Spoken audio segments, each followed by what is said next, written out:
సిరి గారు ఇప్పుడే వాళ్ళ మాటల్లో అర్థమైంది మీకు హారర్ మూవీస్ అంటే భయము, మీరు చాలా భయస్తురాలు అని అర్థమైంది. కాబట్టి మరి ఇంత భయపెట్టే సినిమా చేస్తున్న ఈ ప్రాసెస్లో మీరు భయపడిన సందర్భాలు ఏంటి?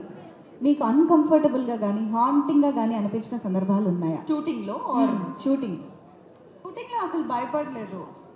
బికాజ్ ఆల్రెడీ వాళ్ళతో షూటింగ్ చేస్తున్నా కాబట్టి పెద్దగా దయ్యాలంటే భయమే లేదు.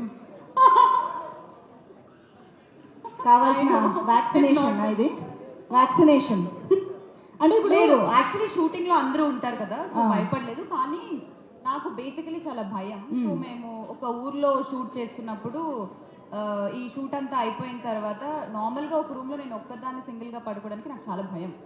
సో ఇందాక ధ్రువన్ చెప్పినట్టు హనుమాన్ చాలీసా, నేను కూడా అదే బ్యాచ్ అనమాట. సో షూట్ అయ్యాక పడుకున్నాను. రోజంతా షూటింగ్ చేయడం, మైండ్లో అంత ఆలోచనలు ఉండడం వల్ల భయపడి లేచా నేను.